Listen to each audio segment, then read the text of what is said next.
Assalamualaikum warahmatullahi wabarakatuh. Welcome back to my YouTube channel @Friska Friana Official. Halo adik-adik semuanya. Selamat pagi, apa kabarnya? Semoga kalian tetap bersemangat baik kelas 10, 11 ataupun kelas 12 untuk persiapan UAS maupun UTBK SBMPTN. Oke, pada kesempatan kali ini kakak mau fokus membahas materi tentang sosiologi, terutama tentang masalah sosial atau permasalahan sosial.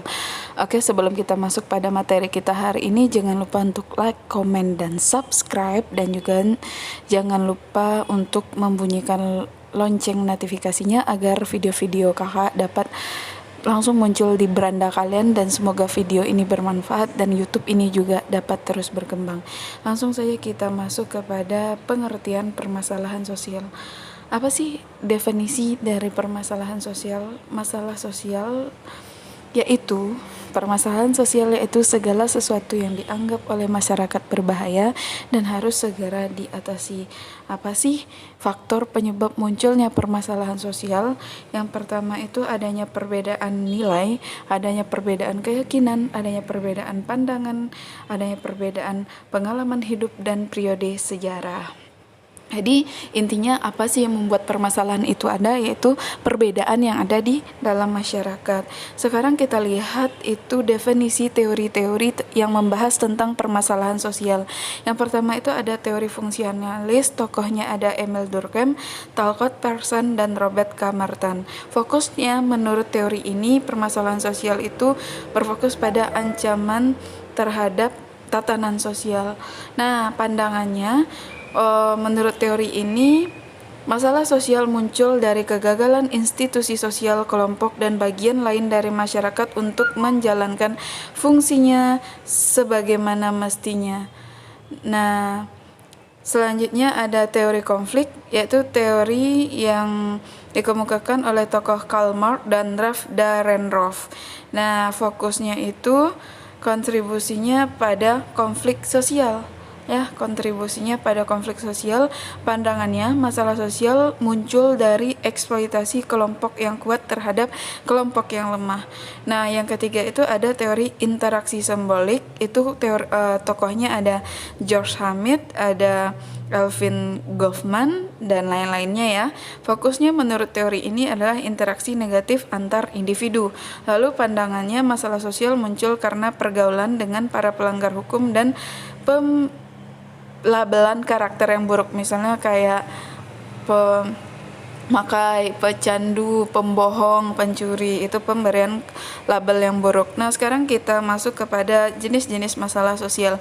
Yang pertama adalah kemiskinan. Kenapa timbul masalah kemiskinan? Karena adanya salah satu lembaga kemasyarakatan di bidang ekonomi yang tidak berfungsi dengan baik.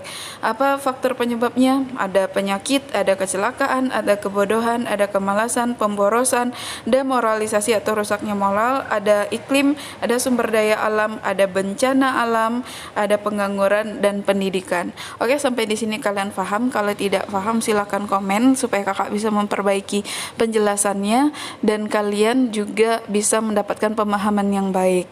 Nah, selanjutnya di sini bagaimana sih cara pemerintah menanggulangi kemiskinan? Yang pertama itu mengurangi beban pengeluaran masyarakat miskin, yang kedua meningkatkan kemampuan dan pendapatan masyarakat miskin, yang ketiga mengembangkan dan menjamin keberlanjutan usaha mikro, yang terakhir itu menyinergikan kebijakan penanggulangan kemiskinan antara pemerintah terhadap masyarakat. Yang kedua, kita melihat jenisnya itu kriminalitas. Apa itu kriminalitas? Salah satu bentuk penyimpangan khusus perilaku yang melanggar hukum pidana tertentu. Bentuk tindakan kriminalitas antara lain pembunuhan, perampokan, pemerkosaan, penculikan, pemerasan, korupsi, intimidasi, dan penyalahgunaan obat-obatan. Apa faktor penyebab munculnya kriminalitas? Mulai dari perubahan sosial, ekonomi, dan politik, ada pemerintahan yang lemah dan korup, ada masalah kependudukan dan kesulitan ekonomi, dan yang terakhir kurangnya figur teladan. Ada cara dua menanggulanginya. Yang pertama preventif, dicegah sebelum terjadi berupa himbauan dan penyuluhan. Yang kedua ada resepsif, yaitu dengan tindakan yang lebih keras. Mungkin ada sampai ya kalau penjahat itu ngeyel ditangkap, maksudnya kabur, itu boleh ditembak atau dibunuh. Selanjutnya kita bahas tentang kesenjangan ekonomi. Apa itu? Itu ketidakseimbangan antara sosial dan ekonomi, dan mencakup juga politik dan budaya, atau terjadi ketimpangan ya. Di sini faktor penyebabnya menurunnya pendapatan per kapita, ketidakmerataan pembangunan antar daerah, dan rendahnya mobilitas. Bagaimana cara mengatasinya? Yang pertama tentunya pemberian subsidi atau bantuan pengurangan beban. Misalnya gas nih harganya 20.000, karena disubsidi oleh pemerintah kita bisa, masyarakat miskin bisa mendapatkan dengan harga 15.000. Lalu memberdayakan UMKM atau usaha mikro kecil menengah, dan terakhir memberikan pelatihan kewirausahaan agar ketimpangan tidak lagi tajam di antara masyarakat Indonesia. Terakhir kita bicara keadilan, bukan keadilan ya, justru sebaliknya ketidakadilan, yaitu menyangkut masalah pembagian sesuatu hak terhadap seseorang atau kelompok secara tidak proporsional. Nah, bentuknya yang pertama itu ada stereotip, yaitu kita memandang kelompok lain secara berdasarkan persepsi atau pikiran kita sendiri. Misalnya kaum cowok menganggap cewek cengeng, kaum cowok menganggap cewek matre. Nah, itu kan pandangan, tapi tidak seluruh ceweknya seperti itu. Yang kedua ada marginalisasi atau proses pemutusan hubungan kelompok-kelompok tertentu dengan lembaga sosial utama. Ini bisa kita ambil contoh kasusnya di Afrika Selatan, di mana di situ kelompok-kelompok kulit hitam itu jadi kaum marginal atau kaum yang dipinggirkan. Nah, yang selanjutnya ada subordinasi, yaitu pembedaan perlakuan terhadap identitas. Yang subordinasi ini lebih baik, lebih bagus kita pakai contohnya itu politik apartheid atau pemisahan warna kulit di Afrika Selatan antara kulit hitam dan kulit putih, di mana putih mendominasi dan hitam dianggap paling rendah. Kalau marginal itu biasanya kaum, misalnya orang yang tinggal di kolong jembatan atau masyarakat pengamen pemulung, itu mereka terpinggirkan dari orang-orang perkotaan yang hidup serba mewah.